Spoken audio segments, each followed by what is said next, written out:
حضرتك شفت الخبرات ديت تبع قائمة استاذ سامي، ليه ما كنتش تبع قائمة استاذ سيد او تبع قائمة استاذ ابراهيم؟ كلهم حضرتك كلهم اخوة افاضل يعني، لكن هو حضرتك بتحب نوع من معين من الاكل مثلا بتحبه ليه؟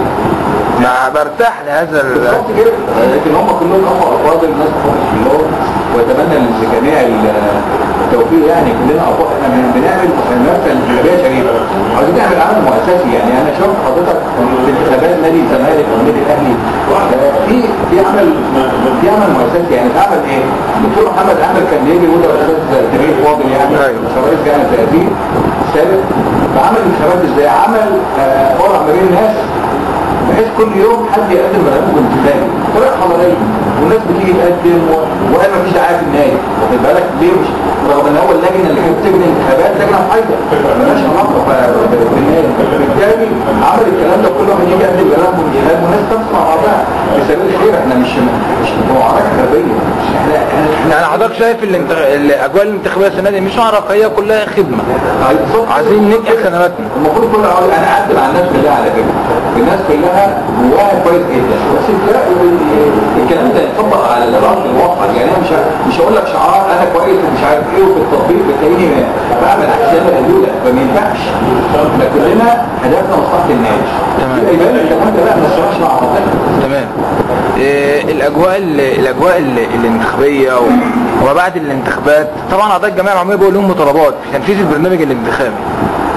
شايف الخطوات الترتيبيه لتنفيذ البرنامج؟ من ضمن الحاجات اللي بتمناها ان انا اعمل كل اللي احنا قلت عليه، نعمله كده للناس ونعلقه في ورقه بدخل النادي.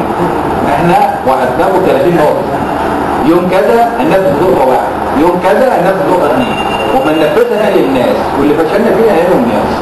حضرتك كنا بنبني السد العالي كان مكتوب مهندس الاستلام كان على السد العالي كده كاتب باقي من الزمن كذا يوم، وكان كل يوم يعدي يقول كذا. هو معروف لما تكون انت عامل عمل في وظيفه انت قلت للناس عليها نعمل كذا وكذا، حاسب الناس قلبك عليها تعلنها لله دوت اعضاء الجمعيه العموميه.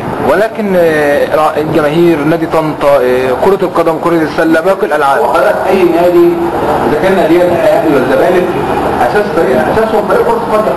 يعني لو كل الالعاب يعني نادي الزمالك مثلا خد بطولات كره اليد كلها، هل الناس عايزه دي؟ لكن بطوله واحده والمتابعين لنادي الزمالك هم اللي بيحسوا بيها، ولكن شعبيه كره القدم هي. وبالتالي انت لازم تهتم بكره القدم، لازم يبقى في سياسه واضحه.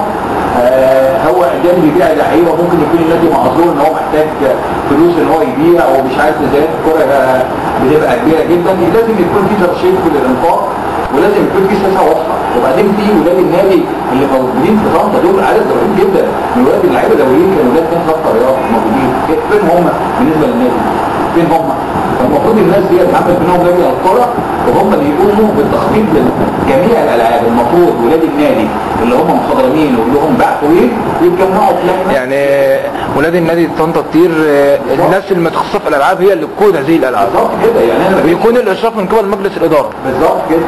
خد بالك يعني هو دلوقتي ولاد النادي هو مجلس الاداره مش هيبقى فيه مسؤولية عن كل الالعاب. يعني هو اللي مارس الرياضه ممكن يبقى مسؤول عن لعبه الاستاذ سامي يمارس كره اليد، في مارس الماتش السباحه معانا في القائمه بتاعتنا، لكن مش شرط ان الممثلين. امال احنا بنجيب تتعين مدير النادي ليه اصلا؟ مدير النادي ده عشان ينفذ سياسات المجلس، المجلس بيعمل سياسات ومدير النادي بينفذها.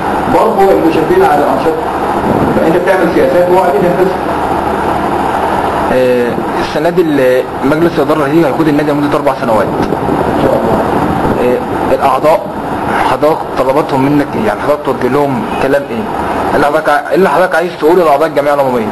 والله اقول لاعضاء الجمعيه العموميه احنا نثق في اختياراتكم واختياراتكم هدفها خدمه النادي، واحنا نازلين عشان نخدم النادي باعتبار ان النادي ده بيت لنا وبيت لكل طنطا. يعني طنطا ما فيهاش تقريبا غير متنفس الاكبر هو نادي طنطا والاستاد، حاجات بسيطه جدا. فنادي طنطا ده المتنفس الاكبر يعتبر بيت طنطا الكبير وبيتنا احنا الثاني بعد البيت الواحد الاصلي يعني. حضرتك تطلب اعضاء الجمعيه بيختار حضرتك ولا ضمن القائمه كلها كون يختار القائمه كلها؟ يعني هو حضرتك هو يفضل ان القائمه كلها ليه؟ عشان فكر الناس بيبقى مع بعض. وحضرتك بتشوف النادي الاهلي لما عمل قائمه مفيش غير واحد اللي جه من بره القائمه، والواحد انت شايف تعرف اليوم اللي بيحصل معاه ايه.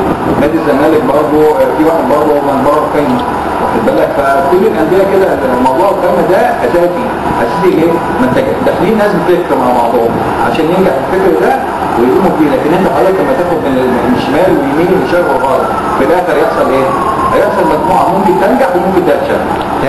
نتيجه ان هم يتنازعوا افكارهم، كل واحد عاوز يعمل ان هو البطل القومي، انا البطل وانا اللي بعمل وكلام من ده يعني مبقاش مطلوب يعني. دكتور عادل شبلي، كنا سعداء بتواجد حضرتك على موقع تنظيم الوطنيه، ربنا يخليك والتوفيق ان شاء الله لحضرتك والقناه باذن الله. ربنا يخليك. شكرا لك.